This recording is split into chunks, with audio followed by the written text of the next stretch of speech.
Vamos continuar a nossa disciplina de produtos naturais. Essa aqui é a nossa segunda parte, tá? Vamos continuar falando aqui da cromatografia. Um terceiro tipo diferente que eu vou tratar aqui para vocês, que é a cromatografia planar.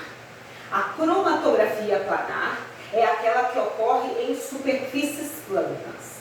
Um dos principais representantes deste tipo de cromatografia é a cromatografia em camada delgada. Então, por isso que eu vou explicar ela hoje aqui para vocês, tá? Então, a cromatografia em camada delgada é a mais utilizada, tá? É uma técnica de separação líquido-líquido, fase móvel e fase estacionária. Então, nós temos a fase móvel como um líquido e a fase estacionária como um sólido. O modo de separação dos componentes aqui vai acontecer por meio da adsorção. Então, aqui os diferentes componentes do seu material, eles vão interagir com a fase estacionária.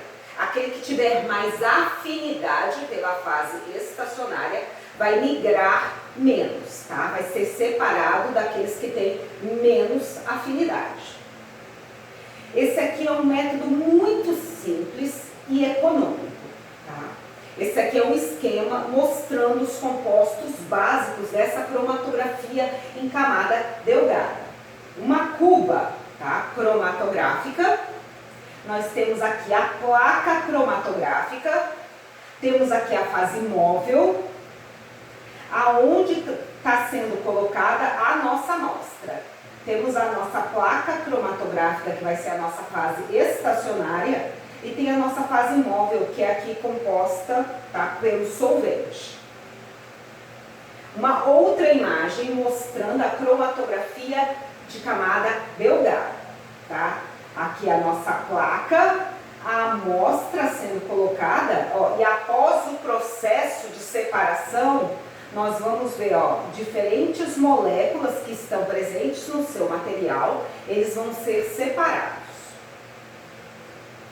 Ela é uma técnica escolhida para identificação de compostos coletados na cromatografia líquida clássica.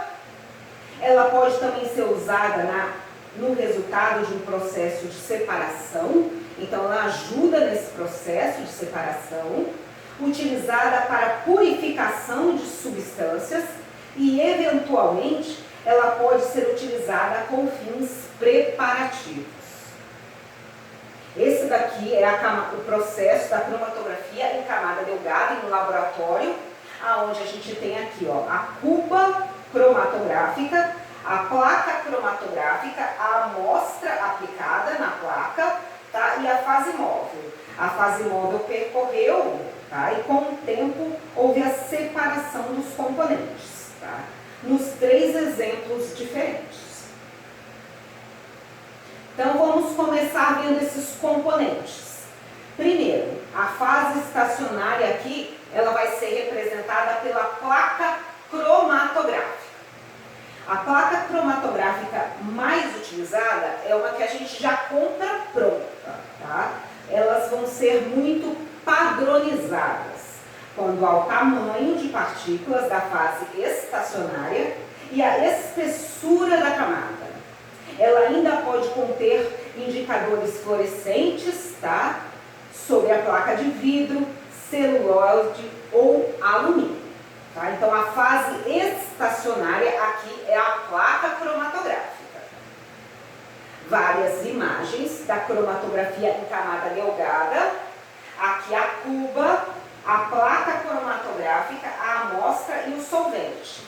E aqui é o resultado final desse processo de separação dos componentes, tá? Onde nós observamos ao longo a separação dos componentes nas duas imagens que estão mostradas aqui.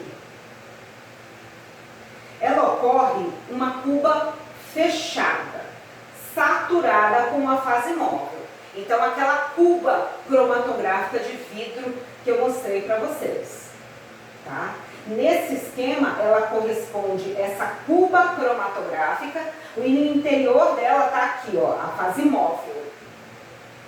A aplicação da amostra é feita na fase estacionária. Então, como que é feito isso?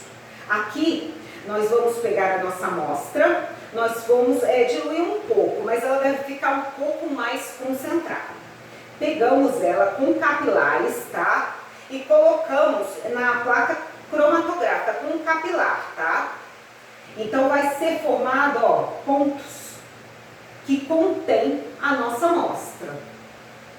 Então, a aplicação da amostra é feita na fase estacionária por meio de capilares. A amostra é aplicada a partir de soluções parcialmente concentradas, com capilares, a uma distância adequada das bordas. Então, nessa imagem, nós temos aqui a cuba cromatográfica, a placa cromatográfica, tá? A amostra, colocada aqui, ó, primeiro aqui nesses esferas verdes, o solvente aqui, ó, tudo fazendo todos os componentes que existem aqui nessa cromatografia em camada delgada. Então, vamos ver como que vai ser o processo de separação. Então, a placa aqui já tem a fase estacionária, que é a placa, e já foi aplicado a amostra com capilar, tá?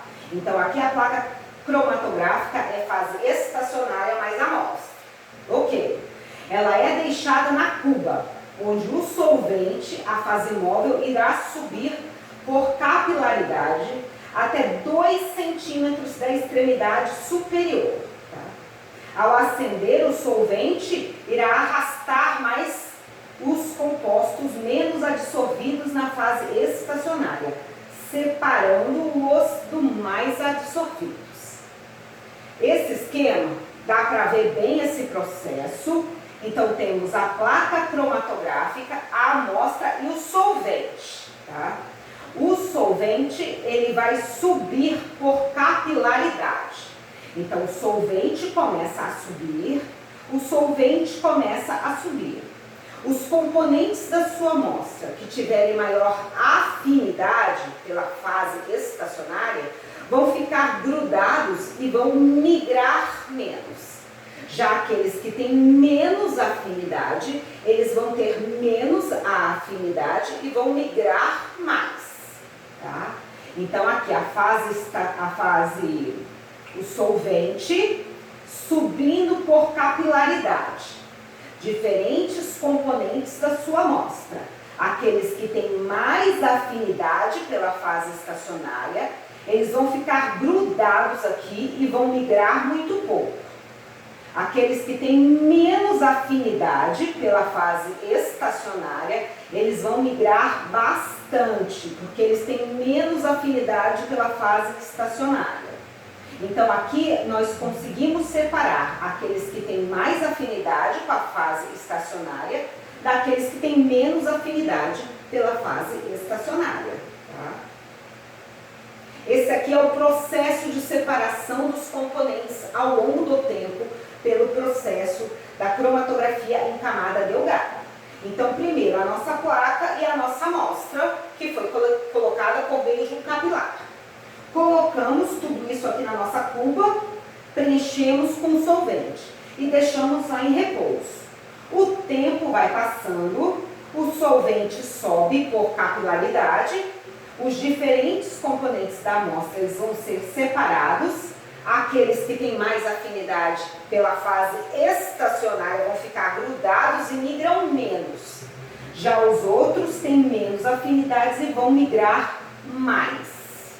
Tá? Vão ficar, então, no final desse processo, vai haver a separação dos componentes, como está ocorrendo aqui nessa última imagem. A linha de chegada da fase móvel, ela deve ser marcada e a placa deve ser seca. Tá? Como a maioria dos compostos orgânicos é incolor, faz-se necessário a utilização de um processo de revelação para que se possa analisar o resultado. Então, depois que o processo de separação ocorreu, a gente vai marcar até onde foi a nossa fase móvel. Tá? Então, aqui a placa com os componentes separados. A gente anota quanto que a fase imóvel percorreu e quanto que cada um dos componentes percorreu. Migrou aqui pela placa cromatográfica. Esse processo ele é incolor, tá? E a gente vai ver aqui no final dessa aula esse processo de revelação. O parâmetro mais importante a ser considerado nesse tipo de cromatografia é o fator de retenção. Este é a razão entre a distância percorrida pela substância em questão e a distância percorrida pela fase imóvel, tá? Então, nós vamos anotar o quanto caminhou aqui o nosso solvente pela placa e vamos anotar quanto andou cada um dos diferentes moléculas que estão presentes no nosso material vegetal. E com isso nós conseguimos calcular o nosso fator de retenção, tá? Que é um dos parâmetros mais importantes aqui nesse tipo de cromatografia. A escolha da fase móvel, tá? Ela não é um processo tão simples. Normalmente a fase estacionária são extremamente polares. Então, por causa que a fase estacionária normalmente elas são muito polares, tá? Não se deve utilizar solventes pouco polares, porque não vão conseguir retirar a nossa amostra dos pontos de aplicação. Tá? Então, a fase estacionária é muito polar. Se a gente utilizar um solvente que for quase nada, não vai conseguir nem retirar a amostra do ponto de aplicação. Tá? E em contraposição, a gente também não pode utilizar solventes polares demais. Por que que isso não pode acontecer? Não pode utilizar solventes polares demais, porque eles seriam capazes de arrastar os componentes da amostra até o topo da placa cromatográfica.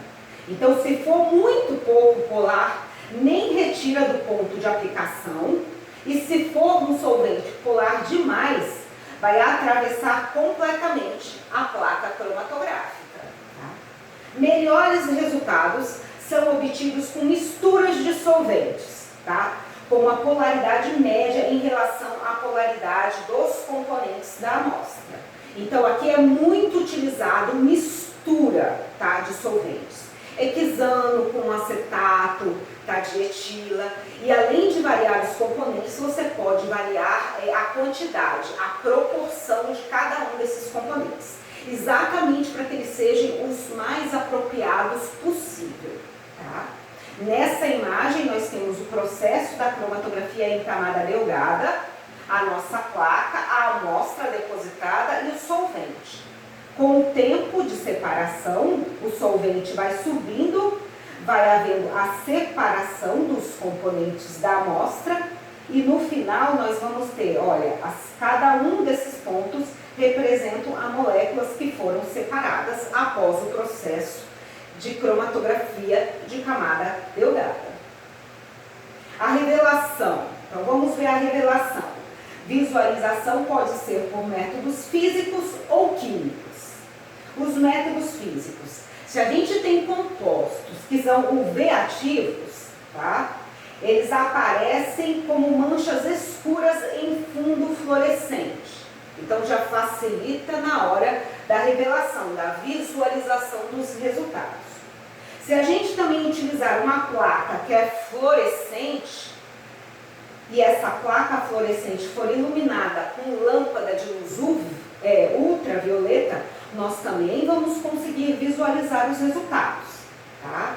Esse tipo são revelação dos nossos resultados através de métodos físicos. Tá? Esse daqui, ó, métodos físicos, na qual nós estamos vendo a separação dos diferentes componentes ao longo do tempo. Uma outra imagem de um processo final da cromatografia em camada delgada. Tá? E por último, o método químico de revelação. Quase todas as classes das substâncias orgânicas, exceto álcool e haleto, reagem com iodo, formando complexos. A formação desses complexos é reversível. Então, muitos componentes, eles reagem com o iodo. Então, o iodo poderia ser utilizado borrifando já na placa, já após o processo de separação. Tá? É um processo na qual há reação, mas é um processo reversível. Outras possibilidades dessa revelação por método químico seriam as placas, que podem ser borrifadas com ácido sulfúrico e metanol, vanilina sulfúrica, dicloreto de antimônio, permanganato de potássio, ácido sulfúrico e etc. E essas aqui são as imagens da nossa cromatografia em camada delgada, o resultado final de várias cromatografias em camada delgada, tá? Onde nós conseguimos ver as diferentes componentes da amostra que foram separados. E foi utilizado a revelação por método químico, que tornou possível para a gente a visualização de todos esses resultados. Tá? Vamos parar aqui a nossa aula.